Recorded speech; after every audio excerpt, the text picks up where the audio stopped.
Hey guys, Bilog Tarot here. Welcome back po for your kapalaran sa pag-ibig. Para po ito sa mga fire signs, Aries, Leo, and Sagittarius. Maglalagay na lang po ako ng timestamp sa may description box para po mapuntahan ninyo ang inyong zodiac signs. Pero syempre, this is a general reading kaya hindi po lahat ay makaka-relate. Okay, so we will start po with Aries. Ano kaya posibleng pagdaraanan ng mga Aries sa mga susunod na mga araw? High Priestess.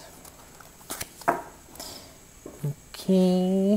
And then we have here the 8 of Coins, the 3 of Cups, and the Knight of Coins. Okay. Malaki yung chance na you are dealing with a water sign, Cancer, Scorpio, Pisces. And we also have here Earth sign. Okay.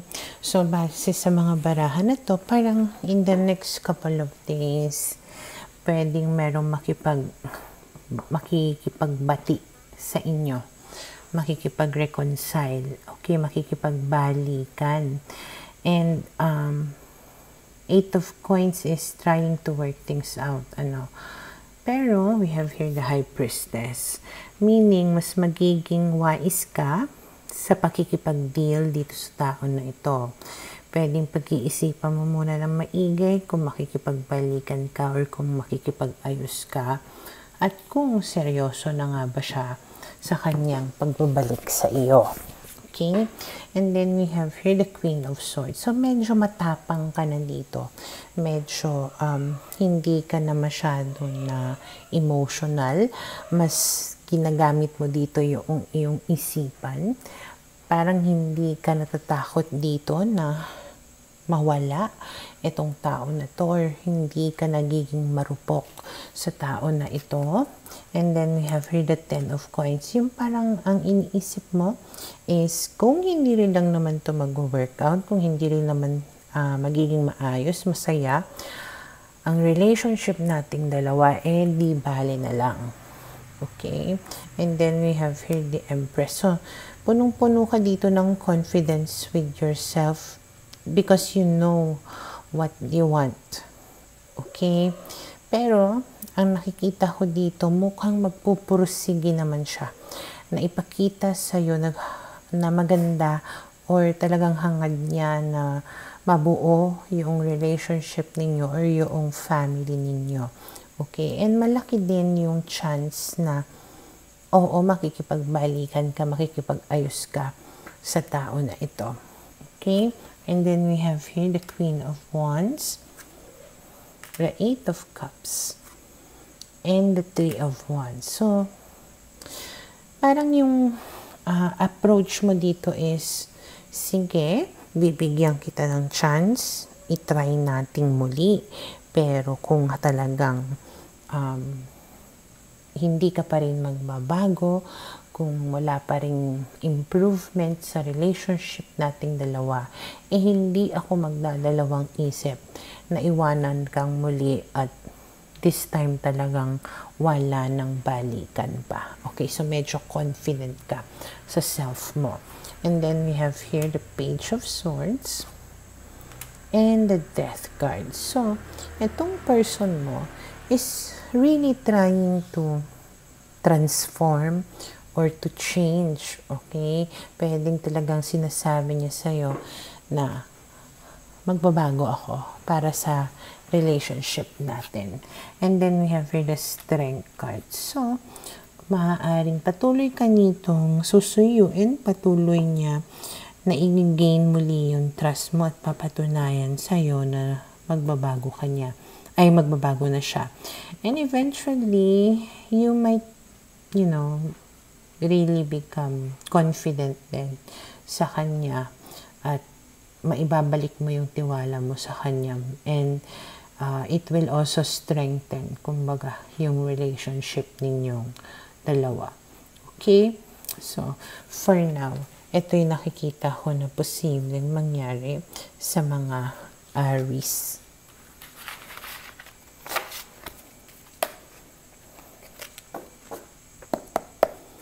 Para sa mga Leo, okay, we will see ano kayang posibleng pagdaraanan ng mga Leo sa mga susunod na mga araw. Okay, nahulog si the Sun.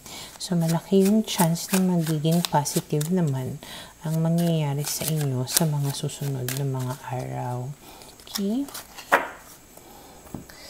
And then we have here the King of Swords, the Knight of Cups, and the Judgment card. Okay.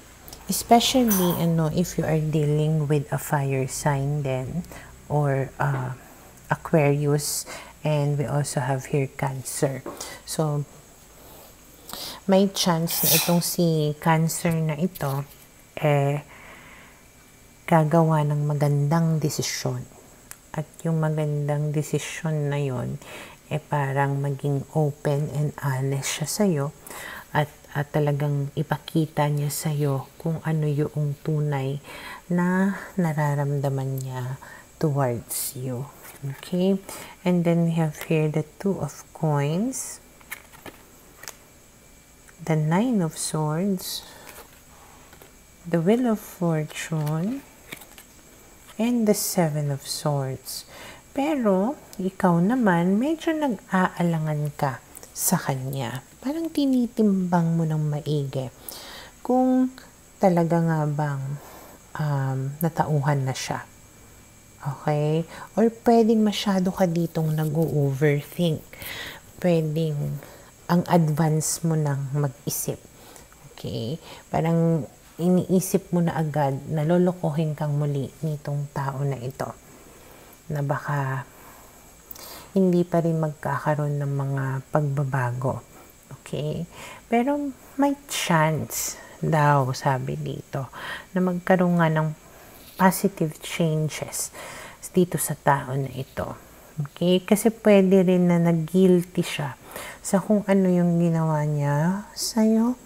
Okay, talaga hindi siya matahimik dito. Kaya parang pwedeng aamin siya sa'yo or magiging open siya sa'yo sa kung ano yung ginawa niya. Okay? And then we have here the Knight of Wands, the Six of Swords, and the Tower. So, sa nakikita ko here is pwedeng meron siyang mga kalokohan na pwede niyang itigil or baguhin na naging sanhi, kumbaga, ng pagkasira ng relationship ninyong dalawa. Okay. And then we have here the Page of Coins and the Two of Wands. So, ang mangyayari is parang papangakuhan ka niya dito ng mga plano niya for you, para sa relationship ninyo for the future. Okay? And mukhang magpupursige din naman siya to make those promises happen.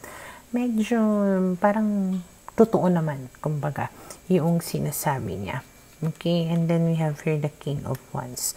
So, ibig sabihin, punong-puno ng passion itong tao na ito towards you, and pwedeng yung passion na yon ang maging driving force para nga siya ay magbago. Okay?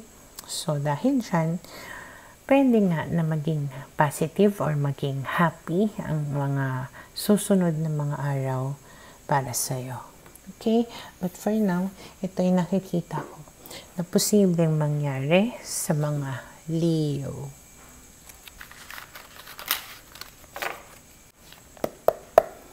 Para sa mga Sagittarius, okay, let's see. Ano kayang posibleng pagdaraanan ng mga Sagittarius sa mga susunod na mga araw? King of Swords, Ace of Coins, Knight of Swords, and Two of Cups. Okay.